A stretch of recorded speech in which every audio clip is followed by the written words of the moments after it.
Look, if you want to look on the surface, there's reason to be frustrated. Terrion Arnold's given up 175 passing yards so far this season. That is the most in the NFL amongst cornerbacks. So, yeah, like you look at that, and there's not really a defense for it.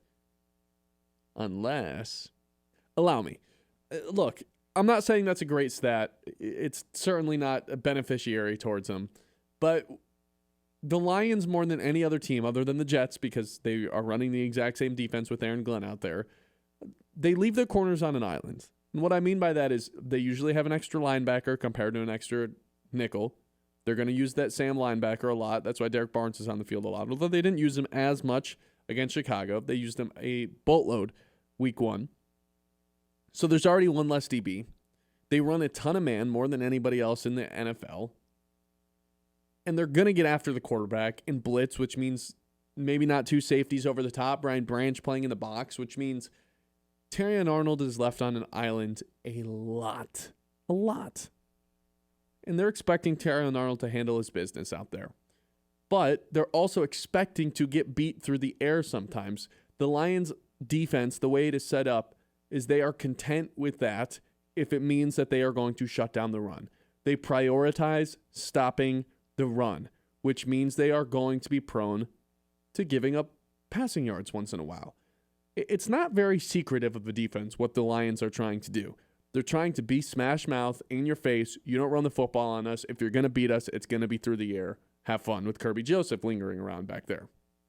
So yeah, Terrion Arnold and any Lions corner, they're just going to be prone to giving up more passing yards than your average corner. It's based on the scheme. Does that mean Terrion Arnold's been disappointing? No, I don't think so. I mean, the passing yards, the most in the league, it's not great. It's not great. But there's not a lot of yak. It's not like people are catching balls and then leaving him in the dust. That hasn't been the case. The one penalty was pretty bad. I don't have a defense for that. He's been really good against the run. He has. And you can say whatever for a corner with that. It's something that gets overlooked. He's been really good at setting the edge, making sure nothing bounces outside, getting his nose dirty, and getting involved in the run game. He's been very good at that. It has not been the best 2 games for Terrion Arnold. I still believe in this kid. I really do. So someone, when the Lions drafted, go to camp, and it's like, man, that guy is enormous out there. Like, that's not a normal cornerback build, and if he can figure this thing out, he's going to be a problem. He hasn't quite figured it out yet. He's had some good games. He does have a pass breakup this season. It's not like he's been all bad.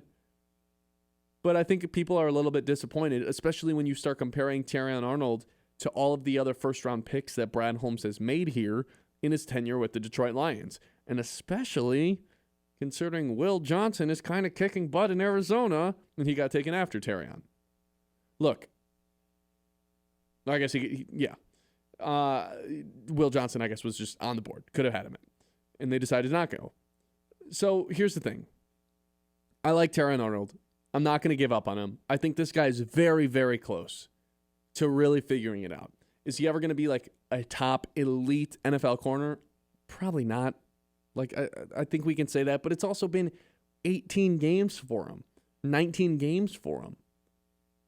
I'm not giving up on Terrion Arnold, I guess is what I'm trying to say. I still think that this guy has upside. And I still think that we're far from the surface, or far from the ceiling as to what he can be. I've been seeing a lot of this stuff as well. And I guess I was a bit uninformed on, is this more of a general opinion from Lions fans? I don't know. You know, that's kind of what I'm interested to see what people have to think, whether that's texting in 989-837-6125 or in the YouTube chat, because I saw a lot of this over the last week, and maybe against week 1 against Green Bay I saw it, but it was more of a general, like, Lions frustration thing, so you're kind of just nitpicking things out that you were frustrated with. But you also see this after week 2 as well, with Roma Dunze obviously having a big game, so that kind of played into it as well. But, look, I think it's just way too early to give up on this guy, right? I mean, there's no way people have legitimately given up on him as the first-round pick of the Lions in an era that Brad Holmes has just drafted so extremely well in the early rounds of the draft, in the first round of the draft. This is still a guy that they traded up for in that draft, one of the top corners. I would be very surprised if this is the version of Terrion Arnold that we get. long term. He was the guy that we were hyping up all offseason. Now, and by we, I don't even mean just you and I. I mean Lions fans in general. Holmes, Dan Campbell, everyone was all in on Terrion Arnold throughout camp. Absolutely. And so that's why I'm surprised to see this coming from Lions fans. I would think it's got to be a small majority of them that are just shining through the cracks here.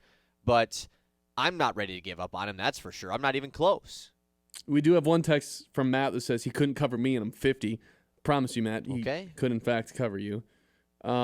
Joshua says he needs to play 2 yards back from where he's usually at. On occasion, he'll still get burnt, but I'd like to give him more time to play. Yeah, I think that, I'm also not going to sit here and defend him and say he's been great, I'm not going to do that he hasn't. either. Right. But we're 2 weeks into week 2, and still trying to maybe figure out that tandem of him and DJ Reed as far as, who takes priority matching up with who and who. I think DJ Reed's been the more disappointing corner, if I'm being honest. Sure. Maybe just compared to his replacement from last year in Carlton Davis. He's also the biggest free agent acquisition that the Lions had, and I don't think he's stuck out in any way. Maybe that's a good thing, but I don't know. Sure. Terrion Arnold's at least made some plays. Yeah, he has. I think of that play on third down, back in Bears territory.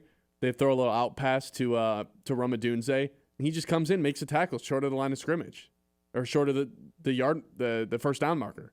Like that's good stuff from Terrion Arnold. It's not all bad, despite the passing yard number being so high throughout the season. I mean, we saw this guy progress from the time he was a rookie week 1 to the second half of the season. He was a totally different player. I don't see why he can't be a totally different player right now in week 2 versus in week 15 later on this season. Yeah, I agree with that. I'm seeing this Jeff Okudah comparison here. No, we're not doing that, right? I hope not. And the thing that people forget about Jeff Okudah, yes, it was a bust, but he still had some pretty good games. Remember that game where he shut down Jefferson? Yes, I do remember that. And then DK Metcalf the following week basically was like, Jeff Okudah sucks, and then went off. So that was kind of bad. But look, Jeff Okudah was a bust because before because he was bad, it was because he was hurt. He just couldn't stay healthy. We haven't had that issue with Terrion Arnold, so I think this is way too early to just be giving up on a year 2 guy that really showed extreme growth as a rookie.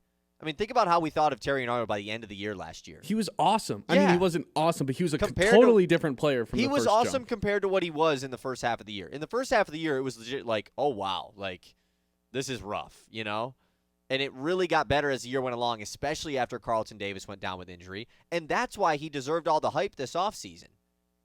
There's a world where Terrion Arnold gets drafted to, let's say, the Eagles and gets to play all this cover 4. Hey, your only job is to not let anything Think about deep. how everyone thinks about Quinion Mitchell, Same Exactly. draft, same exact draft. And it's not even a knock on Mitchell. He's awesome. No, he's really good. But he's also in a system that is very friendly for cornerbacks. Drop back. Don't let anything get behind you.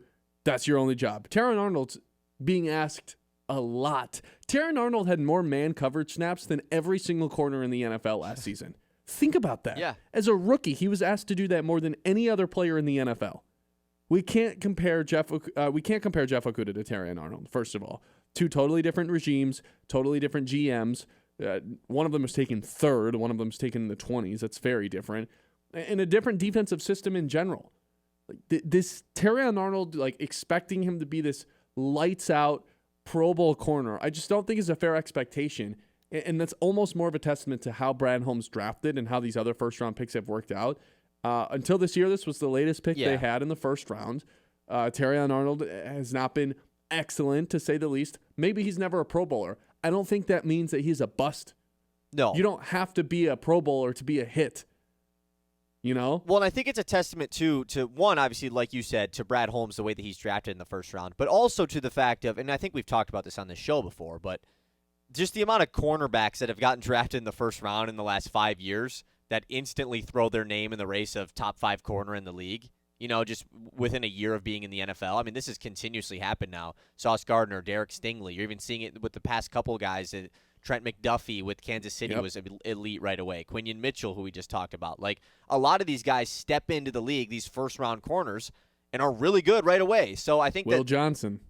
Sure, yeah. A second round, technically. Yeah, right. I get what you're saying, though. So I think that just kind of that adds a little bit of pressure as well, just because the cornerback position was one that at least prior to that had never been. I mean, not never, but there was a long stretch of cornerbacks were not getting picked as high as they were. Well, also this is like the only time that this has ever happened in the NFL. Usually you came in and it was like huge learning curve for corners. It was very like you needed a couple years to figure it out. It's one of the tougher positions to come in and play. That's always been a notable thing. And that's been the exception. Like the last couple of years have been the exception to that. And I guess, okay, Terrion Arnold's not the exception to it.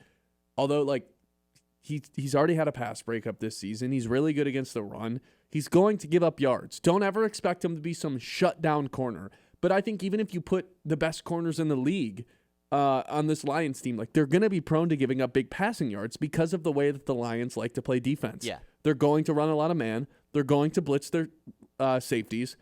Well, we talked about this their the other day. linebackers and Brian Branch. So it just leaves these guys on islands.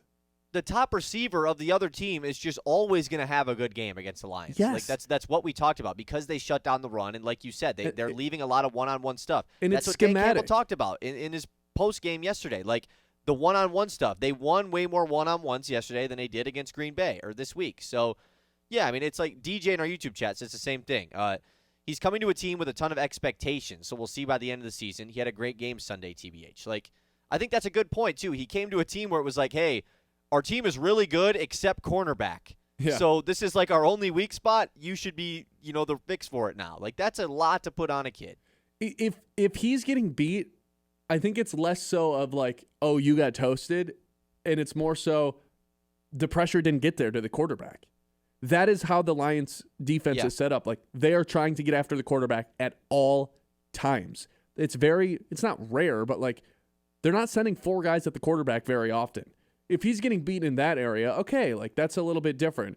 But when they send a ton of guys, then send a blitz, and they don't get home, the linebackers, and then Terrion Arnold gets beat, that's not really on him as much as it is the guys not getting home on the blitz.